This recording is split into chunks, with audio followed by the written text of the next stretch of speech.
All right, so let's just go over a few problems from 3.66, which is solving radical equations. I'm going to start going over these 5 problems of part 1 because if you guys don't know how to do these and are still having a little bit of trouble, it's going to be very hard for you guys to successfully get through part 2. And I'm warning you guys right now, you will have some sort of assessment next week. So in example 1, I have solve a radical equation. The reason why these are called radical equations is because look, all of these 3 problems that I have chosen, they do have some sort of radical attached to them. In letter A, I have radical 3. Well, actually, it's the cubed root of 2x plus 7 equals 3. Obviously, when we're solving these equations, you can't just solve it without getting rid of this radical. I don't like working with radicals. They still scare me to this day, so I'm pretty sure you guys want to get rid of them. You guys know, if this is the cubed root, you have to raise this to the 3rd power to undo this radical symbol. But what you do to one side, you have to do it to the other side just to keep your equation balanced, okay? Once you raise this radical to the 3rd power, this exponent leaves, and so does this radical sign. You're left with 2x plus 7, and 3 to the 3rd power is 27, okay?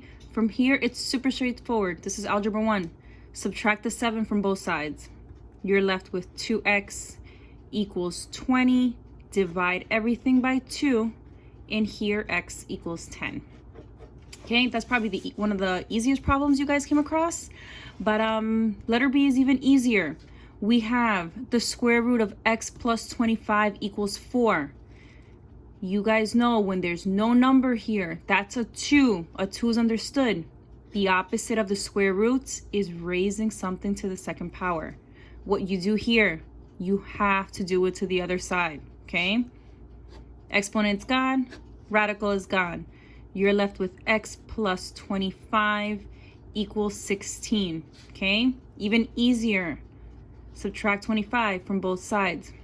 16 minus 25 is -9. Okay, super straightforward. Okay, letter C, I added one more number because I did notice on your homework some of you guys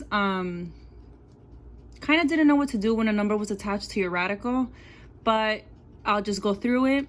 And letter C, I have 2 times the cubed root of x minus 3 equals 4. I do want to get rid of this radical, but the first thing you need to get rid of is this 2. You need to have this by itself. All I care about is what's underneath the radical. If you have numbers on the outside, get rid of them. You guys know the opposite of multiplying is dividing. Divide that 2 out. What you do to this side, do it to this side as well. So you're left with the cube root of x minus 3 equals 2. Here, I have it by itself, okay? Raise this to the 3rd power. Raise both sides to the 3rd power, actually. So this 3 is gone. This radical is gone. You're left with x minus 3 equals, this is 8, I believe, okay? Final step, add 3 to both sides. You're left with x equals 11. Okay, that should be super straightforward. If there is still any sort of confusion on these type of problems, please just shoot me an email. I will do something different to help you guys out. But yeah, okay, so let's move forward. Example 2. Solve an equation with a rational exponent, okay? So I have 2 examples here. But in this case, I have no radicals, but I do have exponents that are fractions. We don't like radicals, we don't like fractions, I understand. Sometimes you guys don't even like negative numbers, but that's fine. Okay, so let's go ahead and see how we solve this. So over here, I have 4x to the 2/3 power equals 36. Like I mentioned in example C, I want to get the term that has this exponent by itself. I need to get rid of this 4. This 4 has no business being with this x over here, okay? So this is multiplication. The opposite is division, okay? So here, we will divide this out.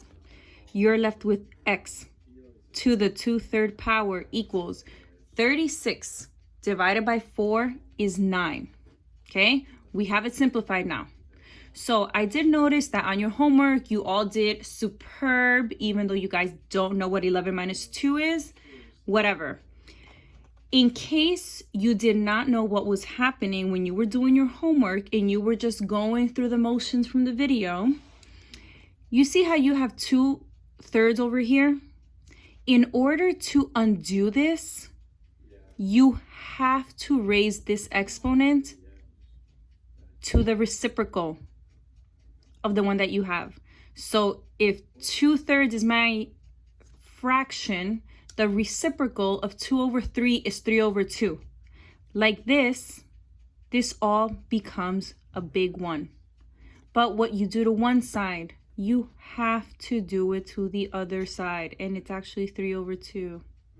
I apologize. Sorry about that. This is why I tell you guys to use pencil.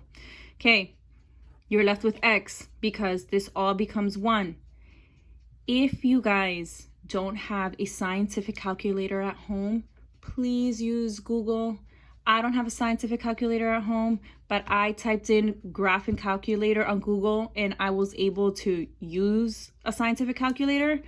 When you raise 9 to the 3.5's power, you get 27, okay? That's your final answer. Please use online calculators if you don't have them at home.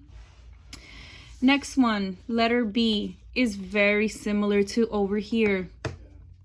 I have this -1. So basically, letter B says, x plus 2, this whole binomial is being raised to the 3/4 power. -1 equals 7, okay? I'm really only concerned about this. This is what I want to undo. I need to get rid of this -1. The opposite of -1 is +1, okay?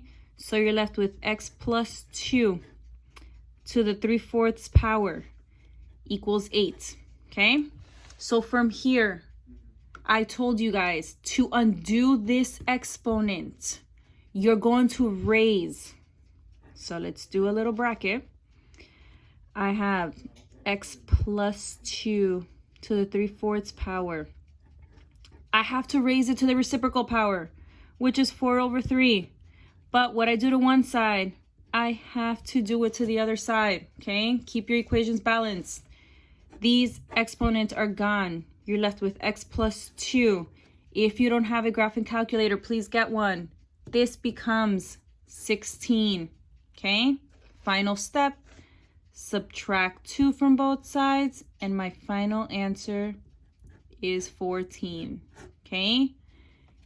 Please let me know if you have any questions on these tomorrow, or maybe Monday. I will do a video on part 2. It's lengthier. I will thoroughly explain more difficult questions. But if you guys don't understand this, please let me know, okay? Enjoy the rest of your day, and I'll speak to you guys soon.